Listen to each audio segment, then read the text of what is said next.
In the sun-drenched heart of California's wine country, Mission San Miguel Arcángel stands as a silent sentinel, its adobe walls basking in the warm, golden light. It looks so peaceful, doesn't it?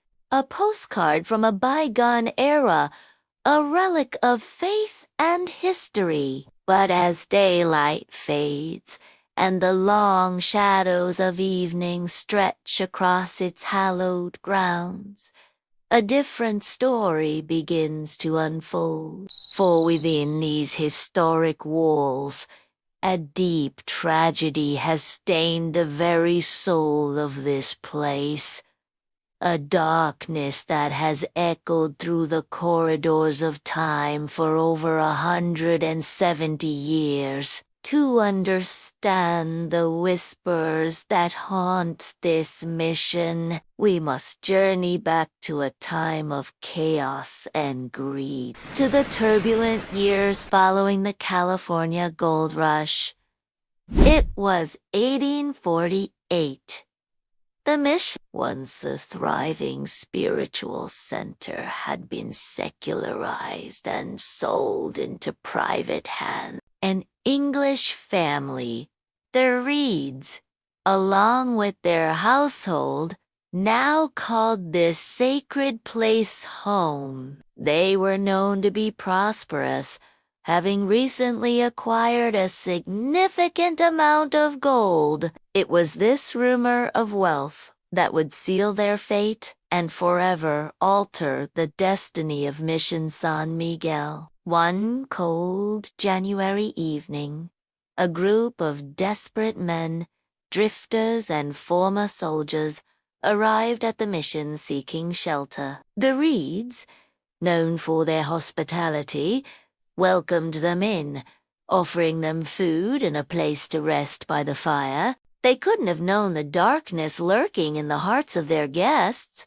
Over dinner, the patriarch, Petronilo Rios, allegedly boasted of his hidden fortune, a fatal mistake that ignited the greed of the visitors. The kindness they were shown was repaid with unimaginable brutality. That night, as the mission slept under a cold winter sky, the visitors turned on their hosts. In a frenzy of violence, they murdered every single person within the mission wallsmen, women and children. The entire Reed family and their household, a total of 11 souls, were ruthlessly cut down. The attackers tore the mission apart, searching for the gold they so desperately coveted. But they found little. After committing their horrific crime, they fled, leaving behind a scene of utter devastation and a silence that screamed louder than any cry. The mission, once a house of God, had become a house of slaughter. The bodies were discovered days later, and a posse was quickly formed. The murderers were tracked down, and justice, in the swift and brutal manner of the Old West, was served. Most were killed in a fierce gunfight, their bodies left where they fell near the coast. But the mission itself could not escape the shadow of that night. The tragedy was so profound, so violent, that it seemed to seep into the very adobe of the walls, leaving an indelible psychic stain that time has been unable to wash away. The blood may have been cleaned, but the spiritual wound remained, festering in the silence. It wasn't long before the stories began. Locals, then visitors, and even the priests who later returned to reclaim the mission, started reporting strange and unsettling occurrences.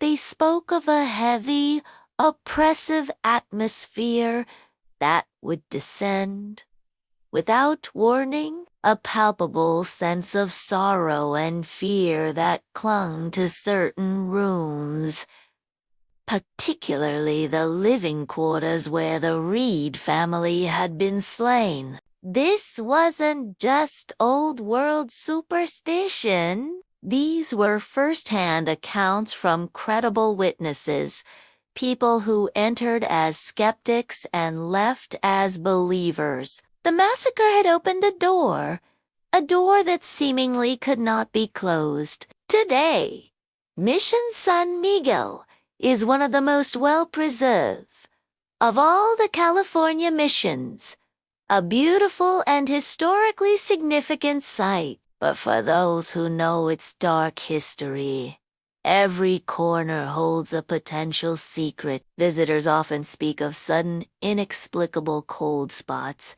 even on the hottest of summer days. They report the faint, disembodied scent of old tobacco or wood smoke hanging in the air. Long after the last of the mission's hearths went cold, it is as if the echoes of daily life from 1848 are still playing out on a loop, just beyond the veil of our own senses. One of the most persistent legends is that of the wandering shadows. In the long, arched corridors, figures have been seen moving in the periphery of vision. When you turn to look directly, there's nothing there.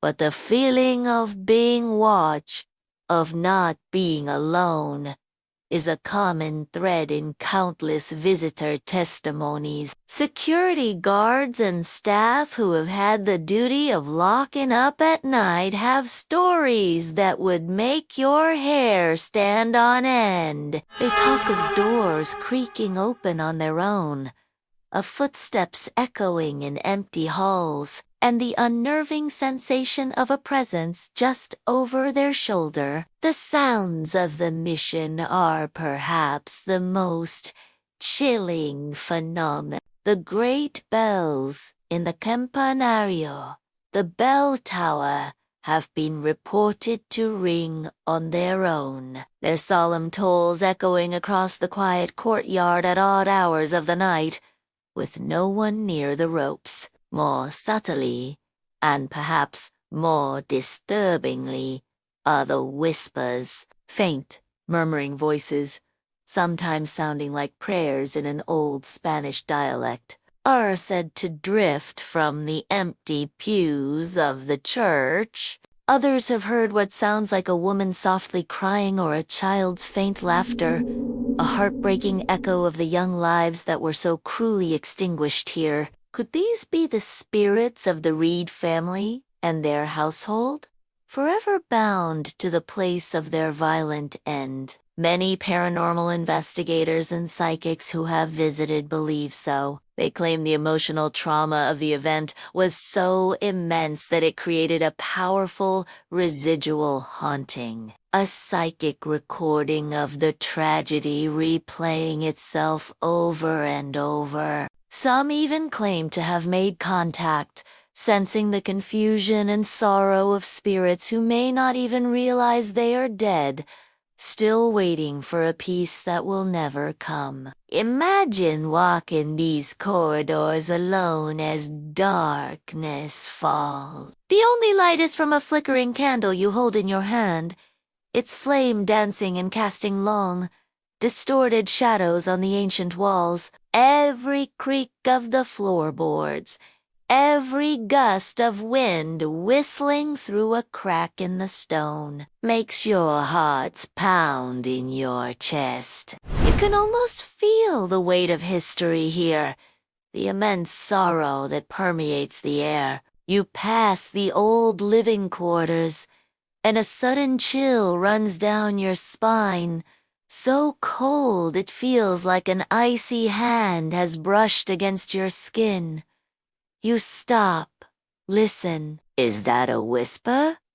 Or just the wind? You continue into the main chapel, its vast, dark space feeling both sacred and menacing. You approach the altar, your candle casting a small pool of light In the overwhelming darkness, the air grows thick, heavy. The silence is absolute, so deep it's almost a sound in itself. And then you hear it, a single, soft toll of a bell, far off. Then another, closer this time. The sound grows, becoming more insistent.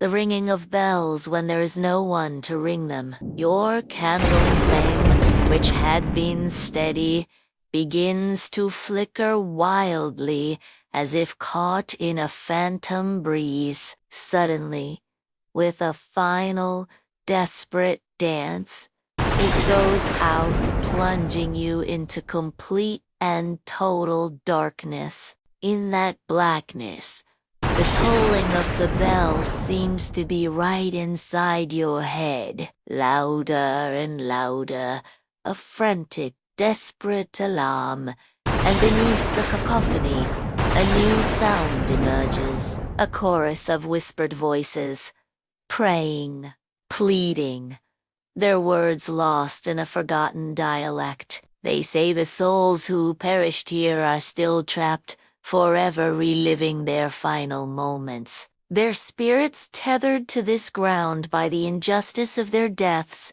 and for those who dare to listen in the dead of night, for those who come seeking the truth behind the legends. The prayers, they say, have never truly stopped. What secrets do these ancient walls still hold?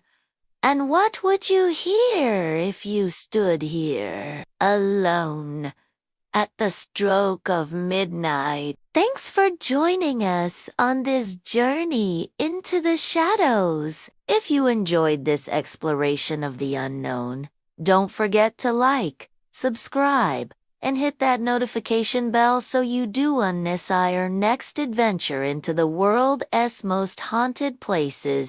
Until next time, stay curious.